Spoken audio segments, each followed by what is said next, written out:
Magandang araw po sa ating lahat. Sa video ito tayo ngayon po ay mangingisda. Nandito muli tayo sa madalas natin pinangingisdaan dito po sa gilid po ng dagat. Ngayon po ay pa-high tide na rin. Kaya tinimingan po natin yung pagpunta dito. Pumunta tayo dito yung pa-high tide na para makauli tayo ng pang-ulam-ulam na naman. Umpisahan po natin dito sa dulo. Suyurin natin yan hanggang doon. Muli samahan niyo po ako ngayon sa ating fishing adventure. Ngayon pong January. Ito po yung una po nating fishing adventure ngayon pong taon na ito, ngayong 2026. Sa dibdib ko na lang po ilagay yung ating pang video. Pagka medyo malakas ang hangin, pakihina na lang po yung ating volume para hindi masakit sa tenga. Kung sakali mang malakas po yung hampas ng hangin sa ating pang video. Ayan, boost na natin ito. Umpisahan natin dito sa gilid. Wala masyadong tao ngayon, no? Ang degrees pala natin ngayon ay 12 degrees Celsius. Kaya siguro walang masyadong tao ngayon. Medyo malamig talaga. O sadyang malamig talaga. Hindi lang medyo. Naku, hinahangin yung ating lagayan. Ito muna. Tago-tago muna natin.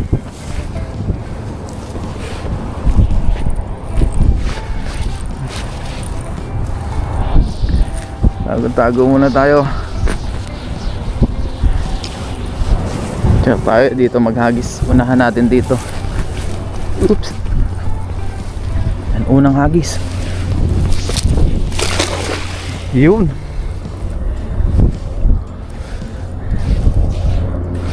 Biyaya ay bilog po sa unang hagis natin.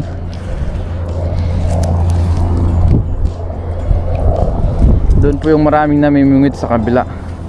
Dito wala masyado. Makauli lang tayo ng pang-ulam. Goods na tayo. Pang-sabaw. Magsabaw po tayo mamaya. Dahil nga sobrang lamig ngayon. Masarap humigop ng mainit-init na sabaw. Kaso wala mang huli. Sa unang hagis wala. Try and try lang tayo. Huwag tayong susuko hanggat walang nahuhuling isda, walang uuwi. Yan, try natin naman dito sa kabila.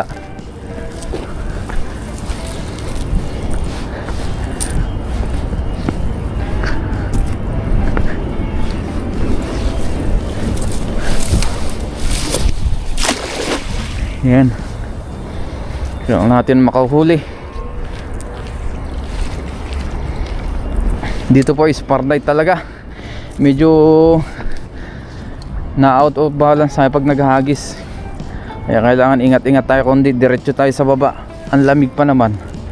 Ayan, pag ganyan po yung ano, tinutungtungan natin. Spotlight.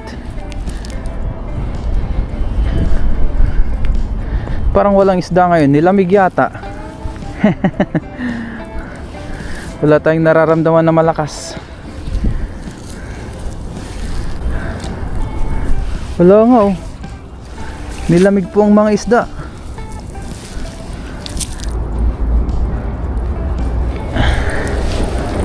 Try and try lang tayo. Baka matsempuhan natin yung malaki. Try na natin dito. Parang natatabog sila.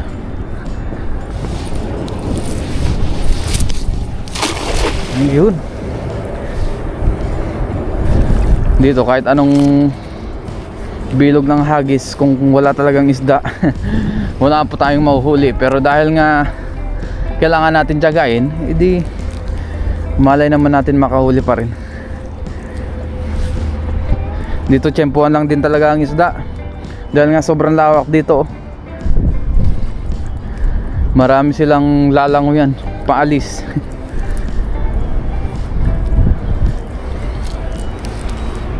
Doon po, may mga nagko-comment pala, bakit hindi daw tayo magdala doon sa kabila, po doon, tsaka doon. Kaso po, dyan po ay maraming sabit, marami pong malalaking bato. Kaya dito lang po tayo nakapaghagis sa spot na ito. O yun o, o diba meron na tayong huli. Ano to? Mga kabasi. 3 pa. First catch of the day. Kabasi, oh yun, nalaglag na yung isa. Di na tayo zero. Oh, 3 kabasi oh. Kunin natin yan. Kinuha ko na yung ating lagayan. Nakatatlo na tayo. Yan. Muli maraming salamat po sa inyong pagsama sa atin sa nakalipas na 2025 at sa mga nakarang taon. Thank you po sa inyong walang sawang suporta.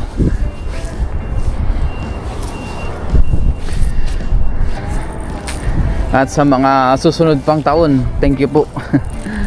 Advance, thank you.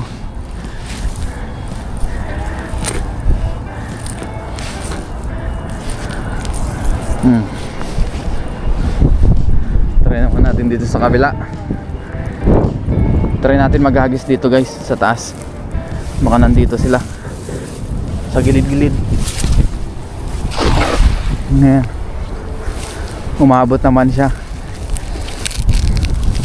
Daan-daan tayo, baka tayo dumiretso sa baba. Mahirap na.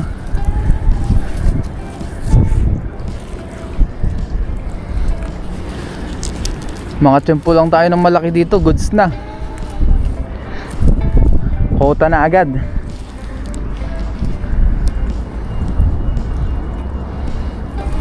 Wala pa ring huli sa Ren TV na malaki. Sumabit pa. Ayun. Diyan pala sila oh. Kabasi ulit. May nahuli ulit tayong kabasi.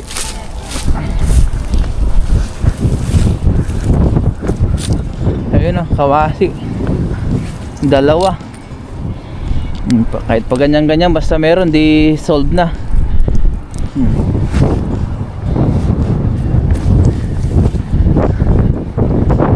Natin yan. Sabawan natin yung malalaking kabasi. Yung maliliit, pwede yan sa prito.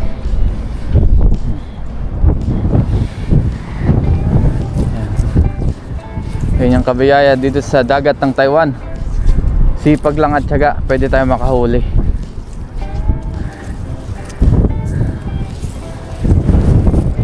Makasakaling dito makatiyempo tayo. Dito na tayo sa ulit sa taas. Yun, umabot sa gilid.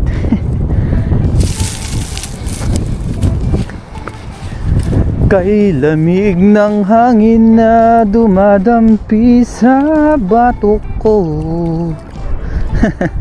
Napapakanta tuloy tayo eh. Lamig ng hangin.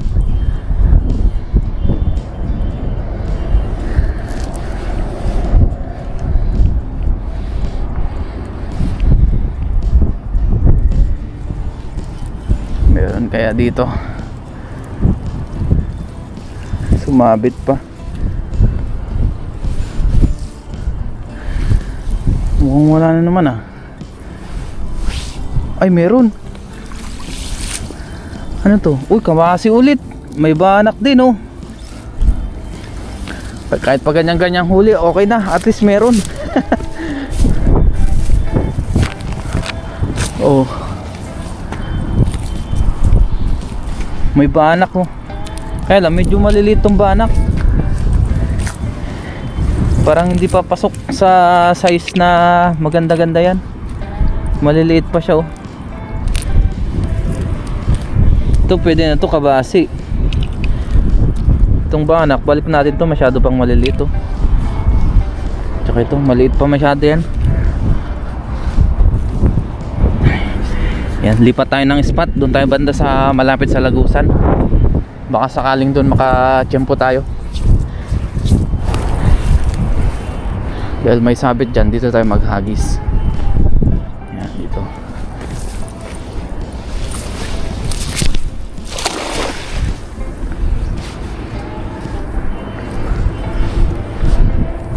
Yan, dito natin hatakin.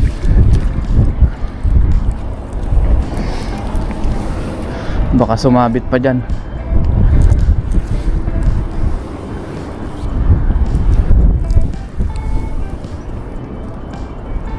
Meron kayang huli si Ren TV? Delikado to pag sumabit eh. Hindi natin malulusong yan, malamig. Wala man. Wala pa rin ah. Wala pa rin nagkakamali na mahuli.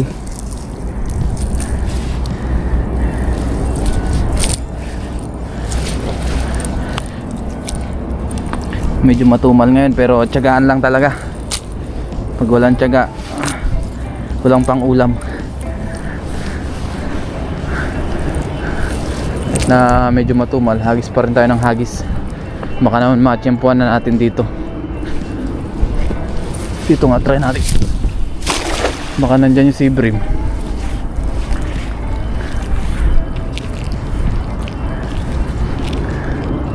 Minsan nandyan lang sila sa gilid-gilid eh.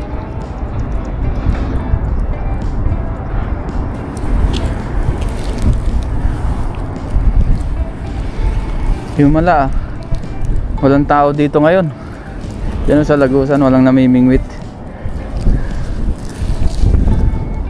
Nabakante dahil sa lamig ng panahon. Wala na naman.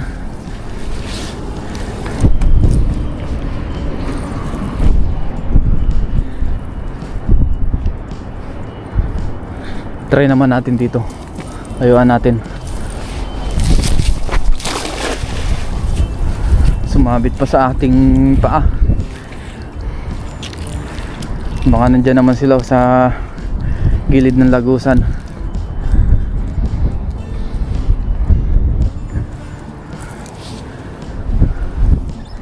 At least meron na tayo nahuli kanina sa mga... Uy, meron!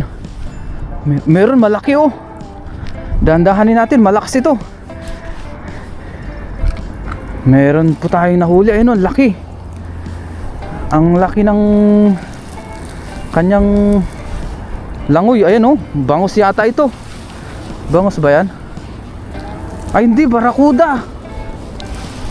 Barakuda guys oh. Naatiempuhan. Wah, hawakan na natin. Oh, di ba? Kaya naghahanap lang tayo, sabi natin. Lakas ang hangin. Sabi natin kanina, sana makahuli tayo kahit isang malaki. Pang sabaw lang. Oh, yun oh. Nakahuli nga tayo ng malaking barakuda oh. Hindi naman siya totally sobrang laki, pero malaki na po ito. Ayun oh. Wow. Ang haba niya no. Kasing haba na ng kamay ko. Wow, ang talas ng ngipin niya oh. Wow, thank you Lord. Dangkalin natin isa. Lagpas dalawa. Lagpas dalawang dangkal ang barakuda. Thank you Lord oh. Dilaw yung kanyang buntot. Mataba po ito. Sarap ito. Sabawan natin, tapos saluhan natin ng malunggay. Ups. Lakas pa. Thank you Lord. Tingnan natin sa ating lagayan. Meron na tayong barakuda. Wow, may pang sinabawan na tayo. Dalahin pa natin yung tabi niya, baka may kasama pa. Ganyan guys, pagka alam mong ano may malaki, malakas po yung kanyang hatak. Ay, meron pa pala dito. Nagwawala na yung barakuda. Meron pa pala ditong ayun malakapas pala to. Hindi natin naisilid kanina o nakita. May kasama pang malakapas.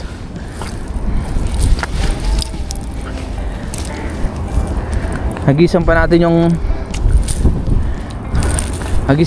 tabi niya. Baka sakaling meron pa dito. Sayang.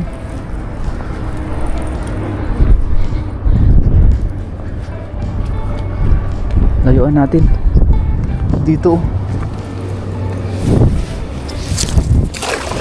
Yun, lumayo sa wakas. Kasi dito natin hinagisan kanina. Yan dyan. Try naman natin dito. Baka sakaling meron pa dyan. Minsan kasi grupo-grupo yung mga yan. Sama-sama sila yung barakuda. Napapadaan. Baka may malakas ulit. Wala na pasag. Oops, sumabit, siraan lambat. Wala na po, di pa tayo sa kabila. Yan. Dito tayo. Sakaling dito ay may mga bangus tsaka ibang isda. Yan dito. Yun, lumayo din. Dito natin hatakin, baka mahigop ng lagusan dyan. Naku po, sumabit nga.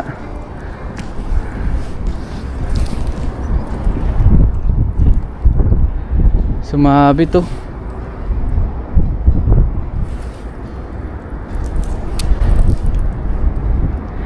Wala na, sumabit yung lambat natin guys.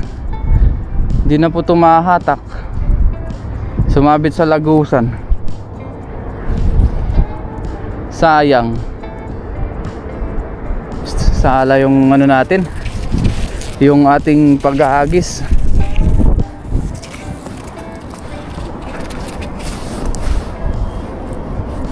Wala na yan. Sabit na. Ngayon mababalikan na lang natin, ito ay low tide. Balikan na lang natin mamayang hapon guys. Ito at least nakahuli naman tayo. Pero itong lambat natin, balikan po natin mamayang hapon. Hindi na natin hahatakin. So itali na lang po natin sa bato para lumubog siya. Para pagka low tide, tsaka natin hatakin mamaya. Sayang kasi to, pagka hahatakin natin, di rin natin mahahatak yan dahil sumabit. Yan. At yun nga po, hindi na po natin nahatak yung lambat natin. Balikan na lang po natin mamaya kasi malalim pa po yung tubig, kaya hindi natin matanggal. Sinubukan ko tanggalin pero talagang malalim po yung sabit nya. So nandun sa pinakailalim siya. Kaya yun, balikan na lang po natin mamaya. Ganyan talaga pagka hindi natin inaasahan.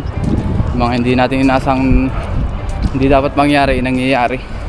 So aksidente ko pong natamaan yung gilid ng lagusan. Medyo may current yun, kaya yun, sumabit siya dun sa gilid. Kaya hindi na natin nahatak. Pepersahin ko sana pero baka masira po yung lambat natin. So balikan ko na lang po mamaya pagka low tide, after siguro ng mga 3 hours. Biyaya naman po, may nahuli tayo kahit papano. May pang ulam po tayo. So uwi muna po ako para makapagluto. Tapos mag-asikaso muna tayo sa dorm. At ngayon nga po ay nandito na tayo sa dorm. Tapos yung ating isda ay nalimisan na rin po natin. Yung iba po ay nilagay na natin sa rep. Tapos kasalukuyan po tayo nagpapainit dito ng tubig. Ayan po, kumulo na. Magsinabawan po tayo ngayon. Ito na po yung ating kamatis, sibuyas, tsaka luya. Sabawan natin yung malangabas tsaka yung barakuda. Maglagay na rin po tayo ng pampalasa, patis. Yan. Tsaka paminta. Kumuha rin pala tayo kanina ng malunggay. Hindi na natin na-vlog. Pakuluan muna natin yan. Ayun, kuluan na po ulit. Ilagay na po natin yung ating mga isda. Ating barakuda. Dagdag lang po tayo ng asin. Kapan muna natin ulit. Yun, kuluan na po ulit. Lagay na natin ating kalamansi. Tsaka yung ating malunggay. Yan. Simutin natin, sayang. Luto na po ang ating kinamatisan o tinulang isda o barakuda. Ayan.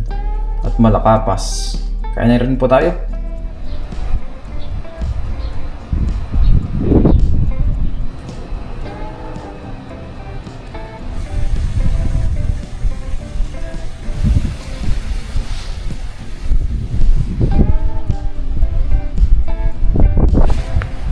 Dito tayo sa garden kumain. Namiss ko rin po kumain dito. Sobrang tagal na rin tayo hindi nakakain po dito. Yan. So dito tayo sa garden. Gaganda po ng bulaklak nila, boss. Yan. Nandiyan na rin yung ating pagkain. Kahit na medyo maaraw po dito, mas maganda po kasi yun nga po, malamig. Malamig po ang panahon ngayong winter. Kain po tayo. Bago tayo mag-umpisa kumain, mag-pray muna tayo. Lord, maraming salamat po Panginoon sa pagkain na sa aking harapan. Basbasan niyo po ito na may magbigay sa aking physical na pangatawan ng kalakasan. Ganito po sa aking mga viewers at sa aking pamilya. Ingatan niyo rin po sila sa araw-araw. In Jesus' name, Amen. Tara po, kain tayo. Wow. Sabaw pa lang, ulam na. Kain po tayo. Nagutom na. Kahit na ganun pa man nangyari sa lambat natin, makuha naman po natin yun mamaya. Sana lang walang kumuha. Yun lang. Hindi rin kasi natin masabi. Pero sana wala po. Balikan natin mamaya.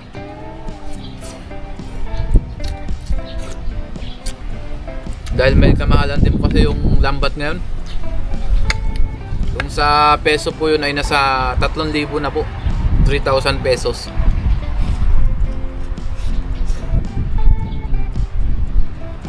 Wow, sariwa. Yung mga ganun talaga, hindi inaasahang mangyari. Yan, gaya niya, nasasabit po tayo. Kailangan nating hintayin ng low tide. Pero wala naman po yun ibig sabihin. Hindi porket na sa unang hagis natin o sa unang fishing natin ay hindi maganda yung nangyari. Hindi ibig sabihin na ay yung sunod na mangyari sa atin ay tuloy-tuloy na ganun. Hindi naman po. Eh syempre, ganun talaga ang buhay. Yung minsan ay hindi natin sinasadyang mangyari yung ganun.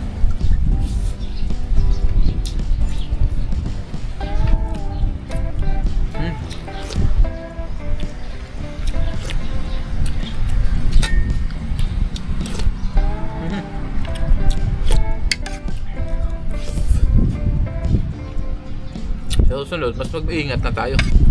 Medyo gigilid na tayo sa susunod. Kasi doon po ay sumabit yung pinakagilid ng lagusan.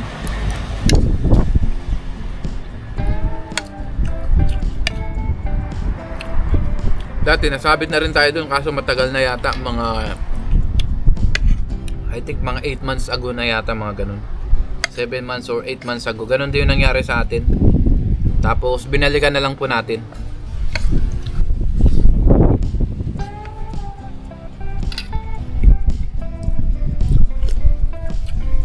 Dahil hindi talaga natin makuha kanina. Dahil nga po high tide, mataas ang tubig. Hindi naman natin pwedeng lusungin at sobrang lamig. Kailangan natin sisirin yun pagka ganun.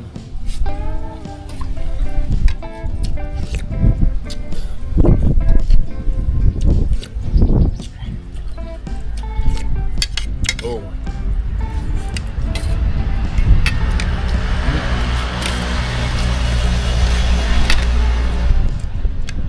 Wow, the best.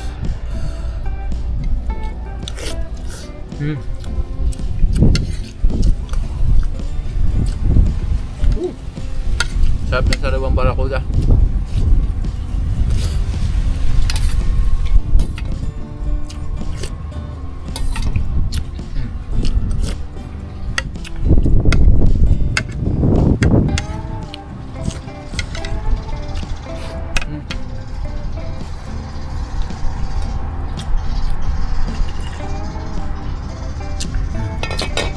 Kain na rin po kayo dyan, saluhan nyo ako. Alam na, nagutom na.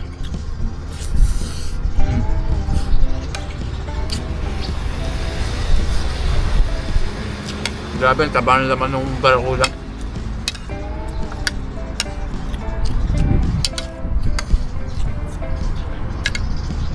Sa mga susunod, medyo mag-ilog-ilog muna tayo. Kasama ko si Kahasang Adventure.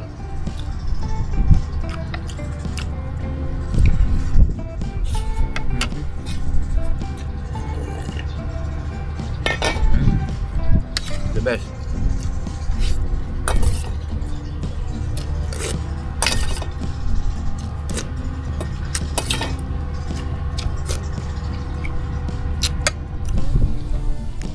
Thank you po sa inyong pagsama sa atin at ingat po tayong lahat kung saan man tayo naroon. Happy New Year po and God bless po sa ating lahat.